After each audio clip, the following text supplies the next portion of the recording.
Hi there, I'm James Brayshaw, and I want to ask for 2 or 3 minutes of your time just to talk about the wiles of the devil. It's an Ephesians 6 passage that's been popularized to speak about what is believed to be spiritual warfare. Now, this passage is not anything about spiritual warfare. It's about warfare against ideas, beliefs, original thought, and man's liberty to choose, because that is exactly what the passage tells us. The passage goes like this. And I'm going to tell you exactly what each of these terms means, so just stick with me. So it says, finally, my brethren, be strong in the Lord and in the power of his might.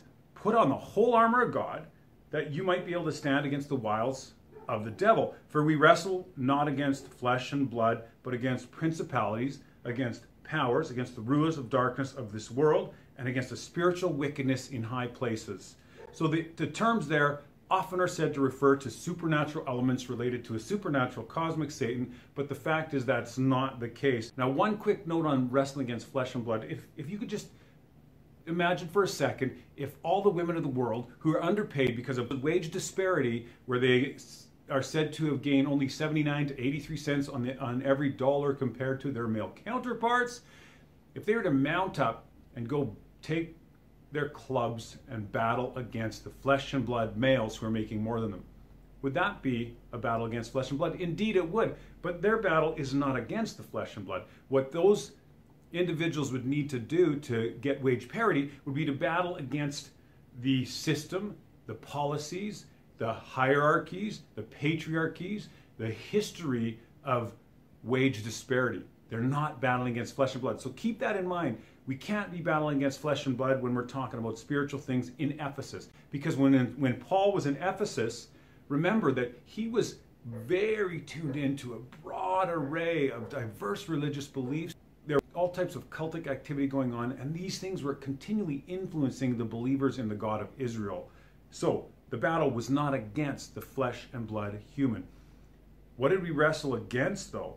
It tells us it's against principalities. It's against powers, against the rulers of the darkness of this world, and against spiritual wickedness in high places. Let me just give it to you real quick here, because we're running out of time. Principalities, quite simply, is the word arche, and it's translated as beginning or origin, the person or thing that commences, the first person or thing in a series, the leader. It's referring to a magistrate, a system of rulers, and the origin of the thought that goes with it. It's not referring to this supernatural entity we know as Satan. Next, we say we wrestle against what else? Oh, powers. Oh, that's an interesting one as well. The word powers is the word exousia. If we see exousia, we soon learn what exousia means, and it means the power of choice, or the liberty of doing as one pleases. Hey, hang on. So we're wrestling against human rulers. No, not their flesh and blood. Human rule. We're wrestling against the rules and traditions and beliefs and ideals of humans, and we're wrestling against our own power, our own liberty to choose, our own choice. All right, so we are also wrestling against the darkness of this world. Do know this, that this darkness is referring to the darkened sight of human man. It's not referring to a special cosmic force that's fighting and is known as the dark world. And we're wrestling against spiritual wickedness in high places. I downplayed the word places because if you look closely, it's added in the text, places. It doesn't belong there. What is this spiritual wickedness in high? Well, we're fighting against the darkened sight of the religious leaders and the governmental leaders and the political religious system in these places that are called high in Paul's day. All the pagan worships took place in what was known as the high places. They would worship on high or in high places their particular god or deity. So Paul knew the battle was against those things, and it was not against a human entity. We're not going to leave here without looking at another passage that points us in the same direction as we're going here today as a team. If we look at Titus chapter 3, verse 1, we find this, that Paul is talking to his buddy Titus. Titus is one of the teachers that was sent out by Paul to teach the good news of what the gospel was supposed to have spoken of. And he tells Titus, this is how I want you, Titus, to instruct these folks with their behavior. Can you put them in mind to be subject to principalities, to powers, and to obey magistrates?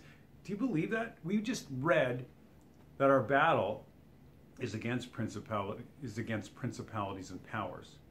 But Paul tells us here to obey principalities and powers. Paul tells us here to put principalities and powers on a high level, esteem them. We're supposed to do as they say. So the long and short of it is principalities and powers are not cosmic entities. The devil's wiles are several things. And if we look closely through the whole book of Ephesians, we find exactly what the devil's wiles are. Paul tells the Ephesians, here's what they are. The devil is stealing instead of working. The devil is corrupt communication instead of edifying. The devil is bitterness. The devil is wrath. The devil is anger. The devil is clamor. And the devil is evil speaking. And the devil is malice. That are the devil. We find there's nothing about Paul's writing that says there's a supernatural cosmic Satan that is the devil who we're fighting against. So if you have any questions, email me. Thank you for stopping in. Please check the ImagineNoSatan.com website or my Facebook page. And if you want a copy of this book, this is from volume 4 of the 4-volume Imagine No Satan series. This is it. Satan is finished. Feel free to email me. That's probably best. And I'll send you out a PDF version of that so you can read through all of this yourself. So I'm James Brayshaw. Thanks for taking time to have a listen with me. I hope that we can meet up again, and I appreciate your moments today.